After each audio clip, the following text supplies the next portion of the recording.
This lecture is on Simone de Beauvoir's book, The Second Sex.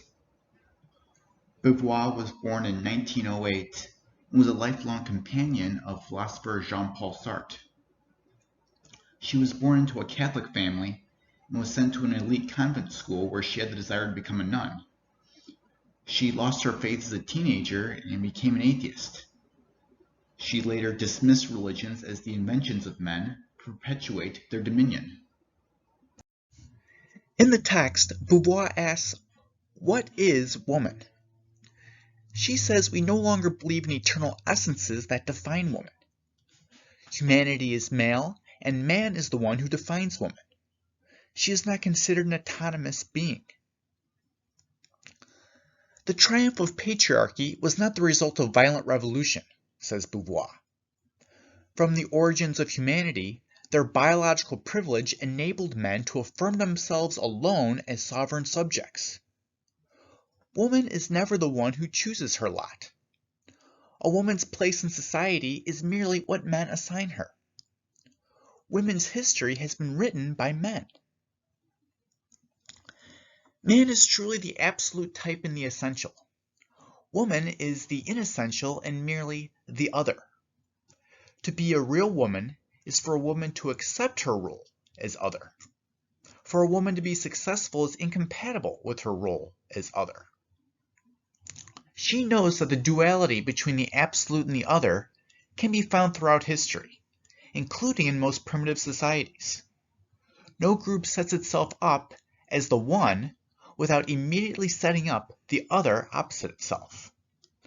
For example, village people view anyone not belonging to the village as suspicious others. Anti-Semites see Jews as others. Rich see the poor as others. White American racists see blacks as others.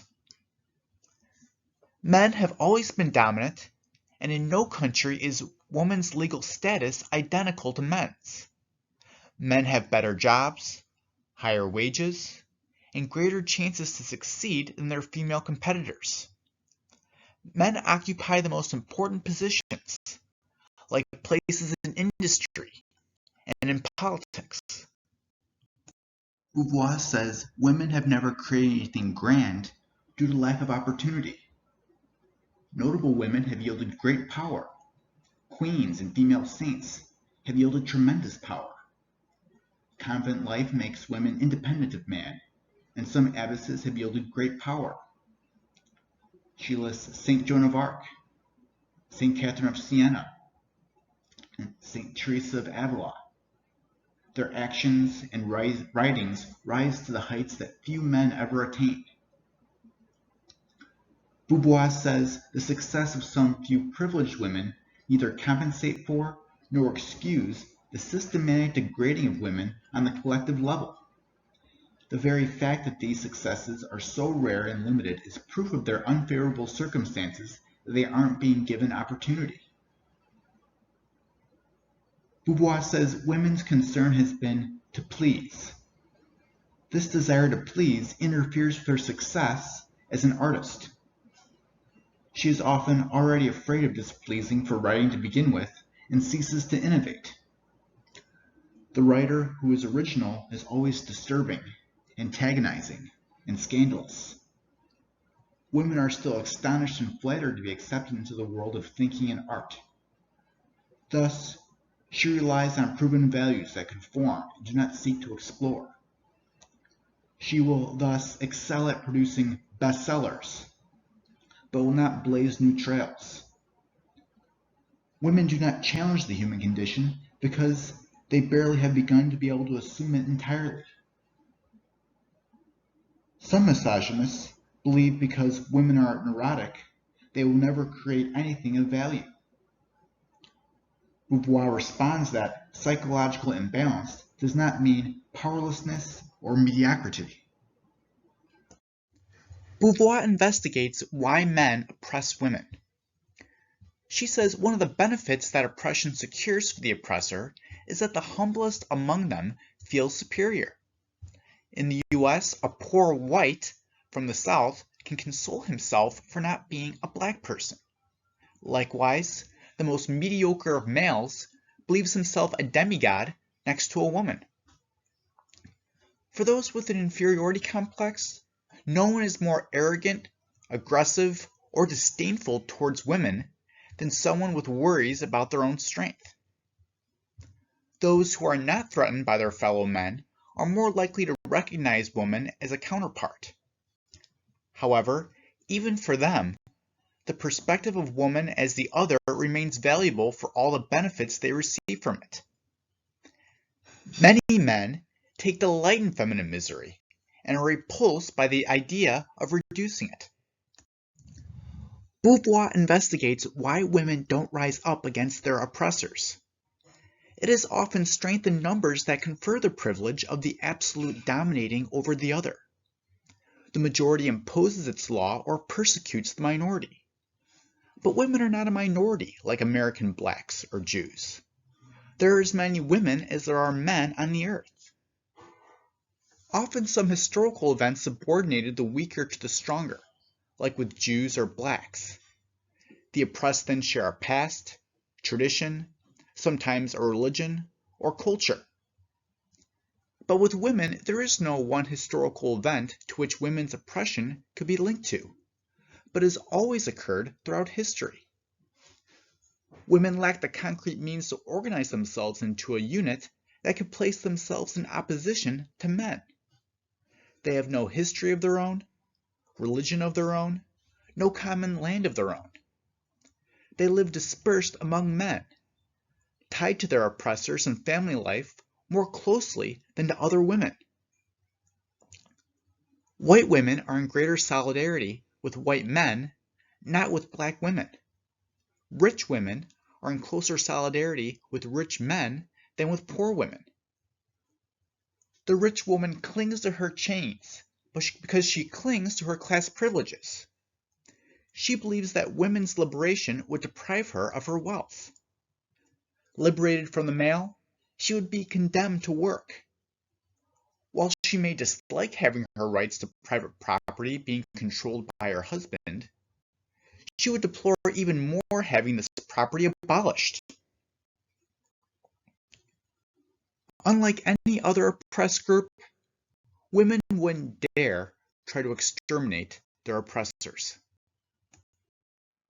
Women find themselves in a masculine universe where she is to give obedience and respect to the godlike men who set goals and standards. The respect women give to the heroes of the masculine world's laws stem from women's powerlessness and ignorance. This blind faith to the laws of men is passionate, stubborn, unconditional, and stupid. While women rant against men in general to their female friends, they lack the conviction to defy males. They see him as tyrant, egotist, and vain man. But he is also the liberating hero and divinity who sets the standards. It is because women have never experienced liberty that they do not seek out liberation. Thus, it is understandable that she does not take the path of liberty enthusiastically. Refusing to be the other would mean renouncing all the advantages an alliance with a superior group confers upon them. She loses the material benefits that come with her bondage. She now has to deal with the anguish and stress of creating her own goals without man's help. Foregoing liberty and becoming a man's thing is an easier path. Woman often deprives satisfaction from her role as other. Beauvoir notes that patriarchal values are still alive, and there is not yet equality between the two sexes. This inequality prevents women from having a hold on the world. The burdens of marriage are still very much heavier for women than for men. Childcare and housekeeping is still almost exclusively the woman's burden. The woman employee has difficulty reconciling her job with managing the household. Woman's salary is inferior to man's in many fields. She is paid less for the same job. Neither men or women would be interested in working under a woman's orders. Men are the ones who take the highest positions and hold the most important jobs. Social customs impede women from the sexual possibilities on par with men. The unwed mother is an object of scandal. Thus, men's economic privilege, their social value, the prestige of marriage, the usefulness of masculine support all encourage women to want to please men and remain in a state of serfdom. Woman chooses to be as man defines her.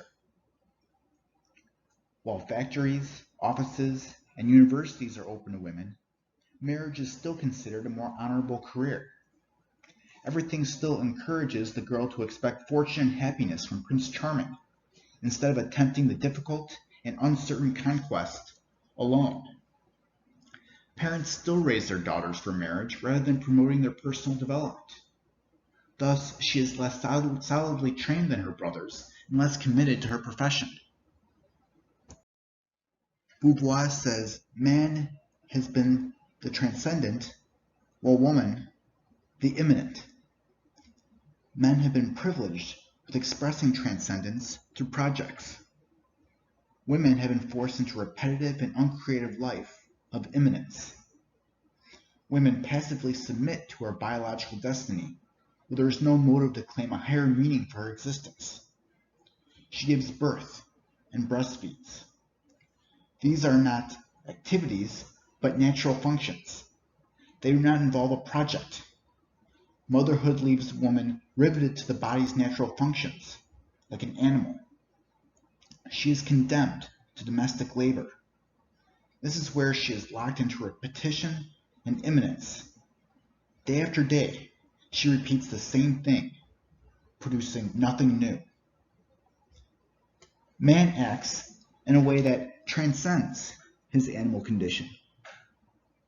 Man has been an inventor since the beginning of time. He produces instruments that expand his grasp of the world. He constructs canoes to conquer the seas and appropriate the world's treasures. Man as a creator forges the future. He builds dams, skyscrapers, an atomic reactor. Man's vocation is action. He needs to produce, fight, create, progress, go beyond himself. Traditional marriage does not invite woman to transcend herself with him. It confines her to immanence. The woman puts her life in her husband's hands, and he is the one who gives her life meaning. She submits to her husband and is rewarded by being protected through male force. Men we call great are those who take the weight of the world on their shoulders. They have either succeeded in recreating it, or they have failed. Either way, they are the ones who have been able to take on this enormous responsibility in the first place. They are those who are considered guilty of the world's faults and responsible for its progress. No woman has ever done this.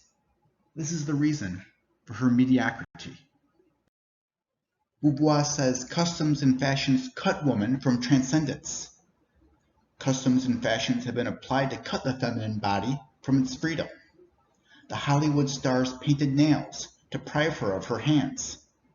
High heels, corsets, hoops, farthingales, and crinolines were meant less to emphasize the woman's body curves than to increase the body's powerlessness.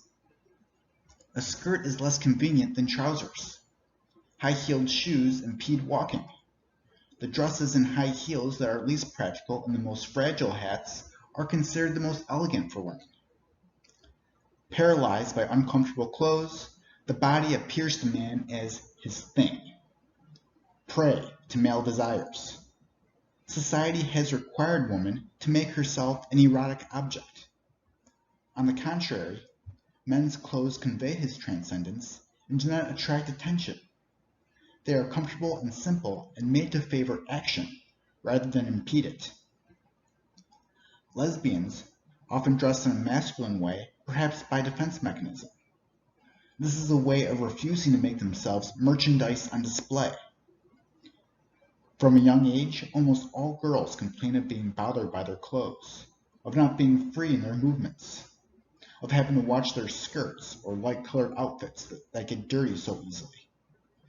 Life is unhealthily prohibited to them. Beauvoir says girls are taught they are inferior from childhood. The young girl is persuaded that more is demanded of boys because of their superiority. The young boy leaps toward an open future. He can be a sailor or engineer. He can stay in the fields or leave for the city. He will see the world. He will become rich. The girl will be a wife, mother, and grandmother. She will take care of her house exactly as her mother does. She will take care of her children as she was taken care of. Her story is already written in the heavens. With zeal, arrogance, and resentment, women given the care of a little girl are bent on transforming her into women like themselves.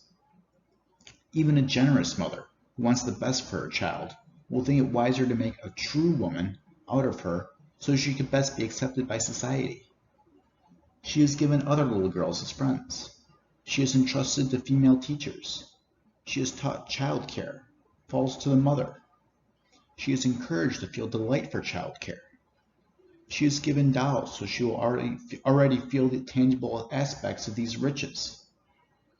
She is taught sewing, cooking, housework, how to dress, how to take care of her personal appearance. She is dressed in uncomfortable and fancy clothes she has to take care of. Posture is imposed on her. She is told not to look like a tomboy. Strenuous exercise is banned. She is forbidden to fight. Beauvoir says the girl's normal destiny is marriage. Her youth is consumed by waiting. She is waiting for man. The adolescent boy also dreams of woman, but she will just be one of many different elements in his life. She does not become his sole destiny. The girl awaits the male to be her liberator. Everything encourages her to abandon herself to the arms of men to be transported to a sky of glory. She learns that to be happy, she has to await love. Woman is Sleeping Beauty, Cinderella, Snow White, the one who receives and endures. In songs and tales, the young man sets off to seek the woman. He fights and combats dragons. She is locked up in a tower, a palace, a garden, a cave, chained to a rock, captive, put to sleep. She is waiting for her prince to come. Subjected to his gentle authority, she will find the same security she had in her father's arms. She has always been convinced of male superiority. Everything convinces the adolescent girl that it is in her interest to be submissive to the man. Female friends envy and admire the one among them who gets the most masculine attention. In American colleges, the female student's status is based on the number of dates she gets. A girl is humiliated if she is not sought after by a man. This humiliation turns to disgust and bitterness. To escape this, she will often marry her first prospect. Girls realize they are not equipped to get along on their own. Not knowing how to work to make a living, they seek a lifeline in marriage. Her decision is usually accompanied by distaste and resignation rather than enthusiasm. If the young man who proposes to her is more or less suitable, she accepts him without loving him. Outside his regular studies, the male student amuses himself by freely exercising his mind, and from there emerge his best discoveries. The woman's daydreams are oriented in a different direction. She will think of her physical appearance, of man, of love. She will give the bare minimum to her studies and career. A woman easily gives up music, studies, or a job as soon as she has found a husband. Despite the benefits of submitting themselves to a man, girls do not accept their destiny without regret. Growing up, she envies boys' power. Sometimes parents and grandparents poorly hide the fact they would have preferred a male offspring. Either this, or they show more affection to the brother than the sister. Boys themselves treat girls with contempt. They play among themselves, and exclude girls from their group. Girls envy boyish activities. They suffer not being able to climb trees, ladders, and roofs. They have a desire to have power over the world, but they are unable. Mothers limit the girl's freedom. They are hostile to their daughter being free and bully her. For the adolescent boy, his effort to become a man is respected. He is already granted much freedom. The girl is required to stay home. She is never encouraged to organize her own fun and pleasure. The girl sees male hierarchy in the family. The girl sees that the father's authority is the sovereign one. The father's life is surrounded with mysterious prestige. The hours he spends in the home, the room where he works, the objects around him, his occupations, his habits have a sacred character. It is he who feeds the family, is the one in charge and the head. Usually he works outside of the home, and so is the mediation for communication with the rest of the world. He is transcendence. He is God. This is what the child feels in the power of his arms when he lifts her. If the father shows kindness towards his daughter, she feels her existence magnificently justified.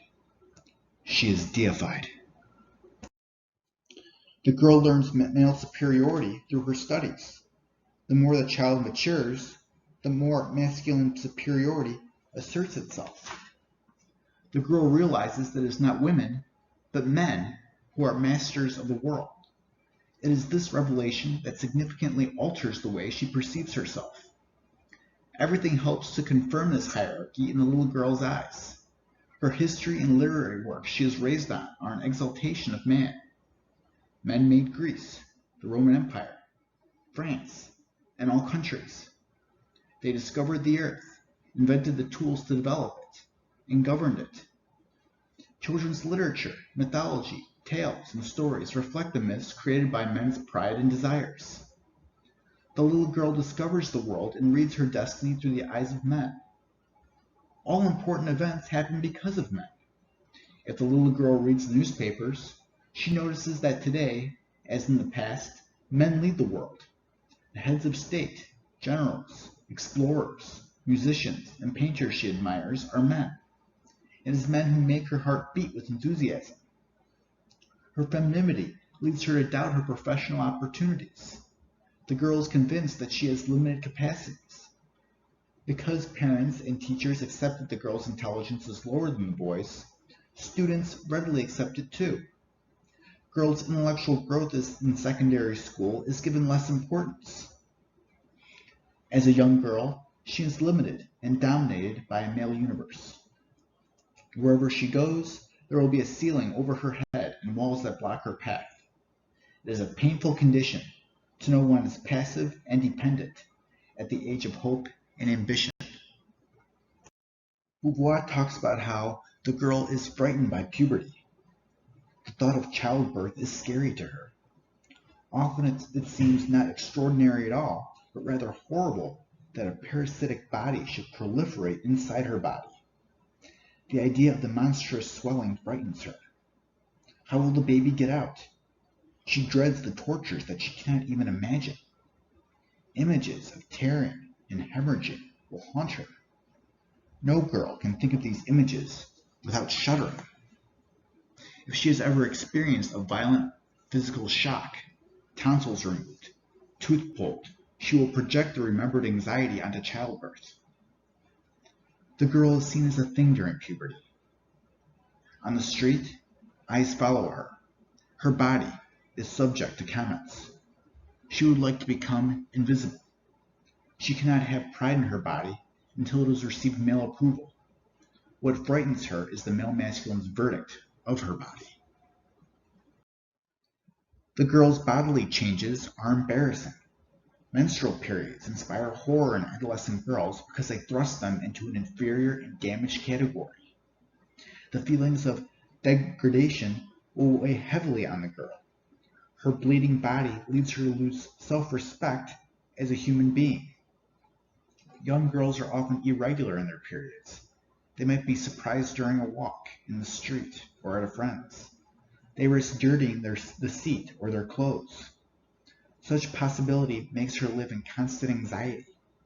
The girl could be so afraid of her disgrace being known that she gives up going on pleasurable activities. The anguish of being a woman eats away at her.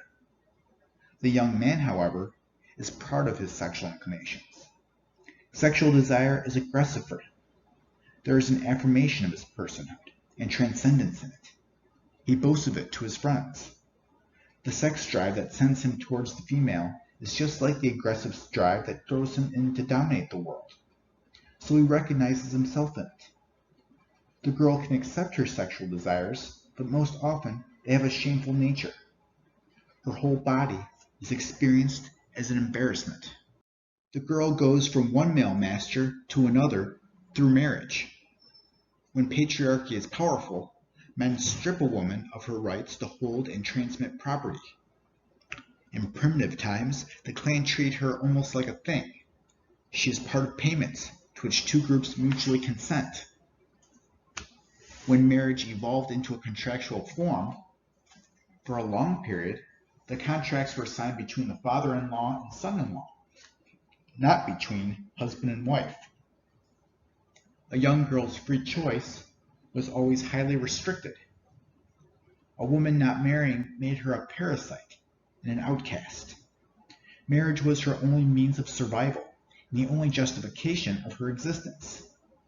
She must give children to the community. The woman gives her husband her entire person. She takes his name. She integrates into his class. She follows him where his work calls him. She owes him her virginity and strict fidelity. Even when women are more emancipated, the economic advantages held by men force her to prefer marriage over a career. She will look for a husband whose situation is superior to her own, who will help her get ahead faster and further than she could. Beauvoir sees it as understandable that women are tempted by this easy solution, since women's professions are so unrewarding and badly paid. A woman alone is seen as a socially incomplete being. Even if she earns a living, she needs a ring on her finger to achieve the total dignity of a person. However, for a young man, marriage is not his fundamental project. A man can be a respectable adult while remaining unmarried. With the chains of marriage heavy, a wife has to find a way to come to grips with the situation she cannot escape. Some become tyrannical. Others take on the role of victim. They make themselves their husband and their children's slaves, and find a masochistic joy in it. Others suffer from not being able to do anything and take refuge in dreams. They create problems around them or close themselves up to an imaginary world. Beauvoir says private property leads to women's oppression. When she is a young girl, the father has complete power over her. On her marriage, he transmits it entirely to her spouse. Since she is his property like a slave or a thing, it is natural for a man to have as many wives as he wishes. Only economic reasons put limits on just how many wives a man can have.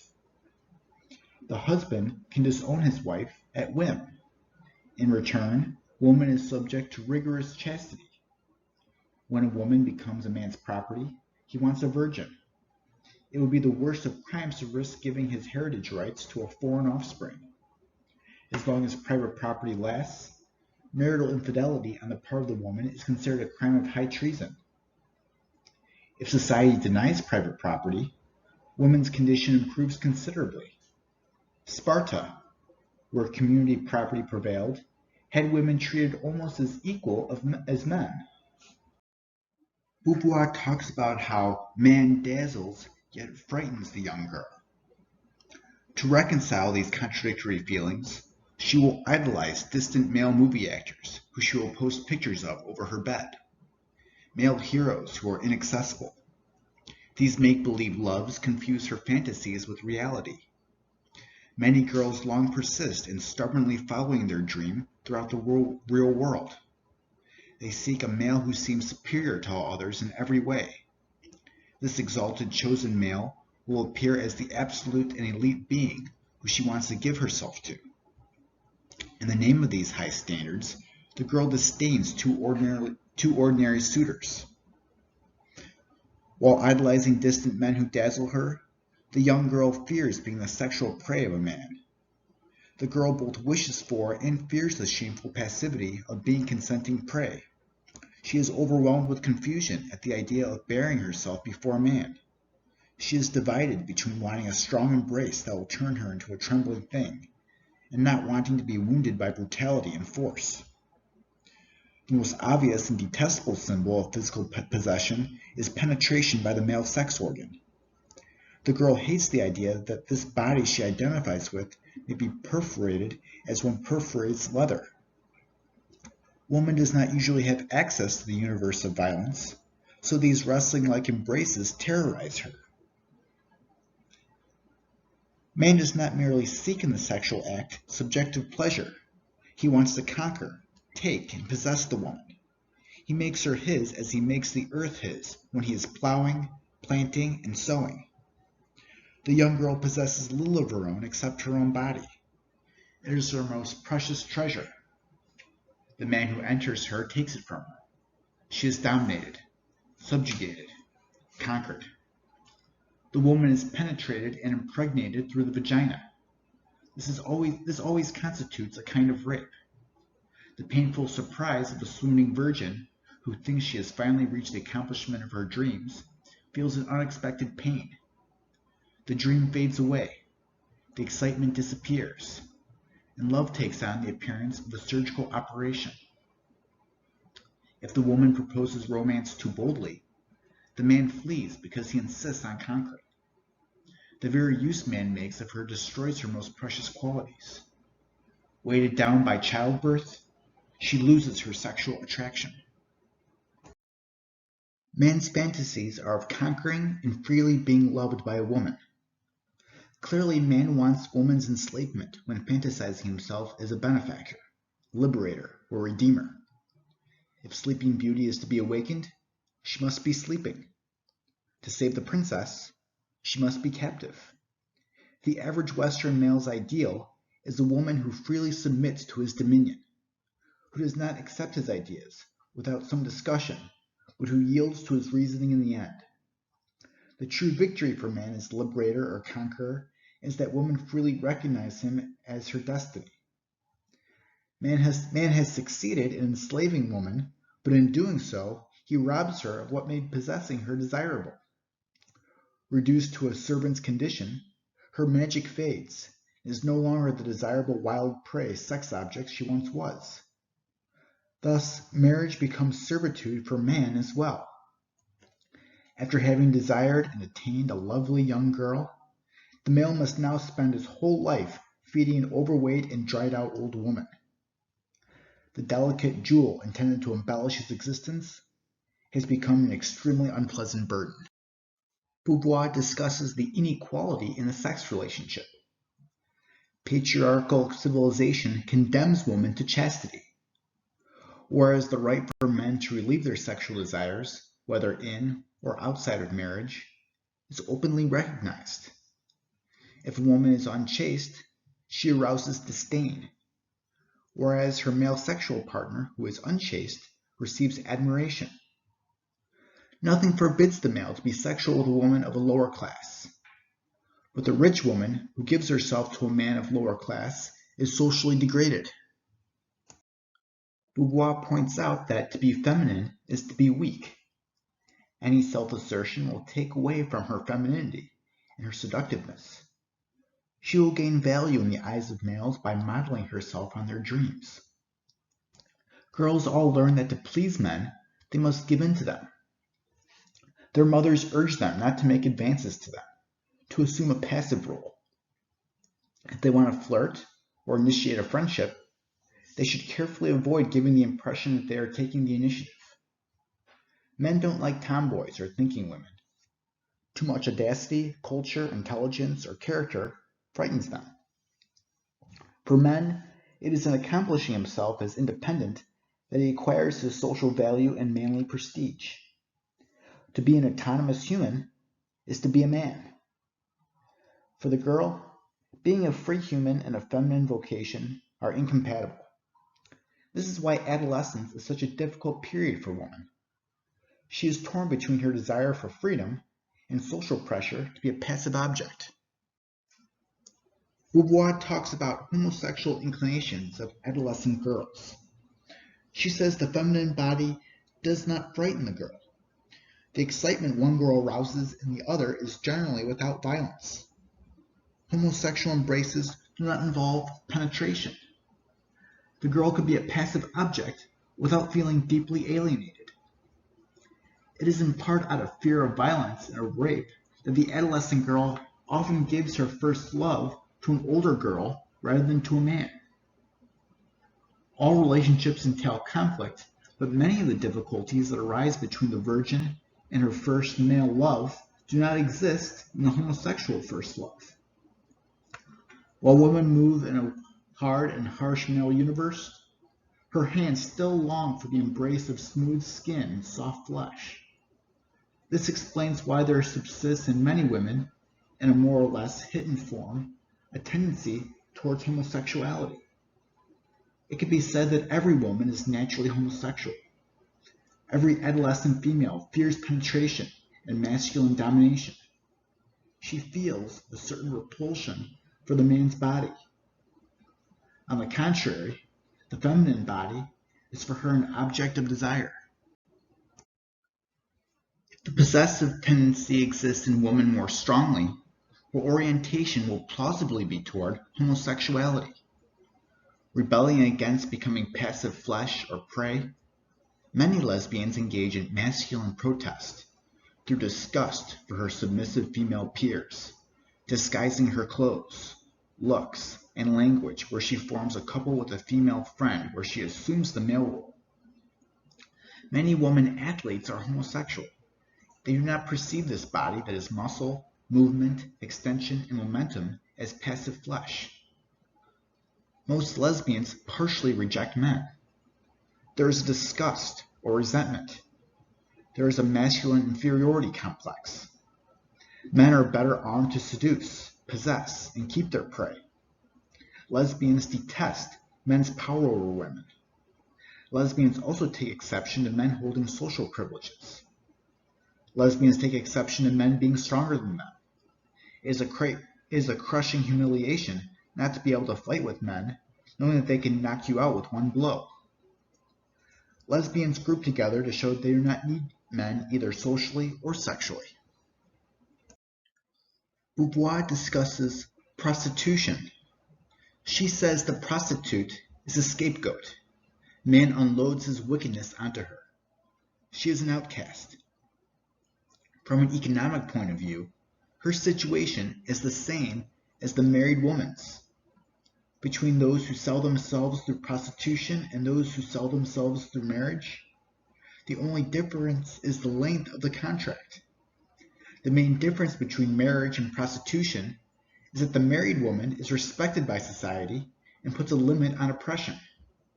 The prostitute does not have the rights of a person. She is the sum of all types of feminine slavery at once. Yet, the prostitute succeeds in acquiring a certain independence. Giving herself to many men, she belongs to none definitively. The money she accumulates ensures her economic autonomy. Prostitutes not only earn their living like men, but also live in nearly exclusively masculine company. Yet while no man is the prostitute's definitive master, she still has the most urgent need of man. If the man ceases to desire the prostitute, she loses all her means of existence. The gifts showered on her by her pimp are chains. The prostitute is totally dependent on her body, which time pitilessly degrades. Like the prostitute, Hollywood stars fall into slavery. Their bodies are no longer their own. The producer decides on their hair color, weight, figure, and type. Diets, exercise, fittings, and makeup are daily chores. Going out and flirting are part of personal appearances. Private life is just another moment in their public life. In France, being promoted in the entertainment industry means being sexually involved with your superior. The woman whose occupation it is to entertain is perhaps more of a slave than the prostitute.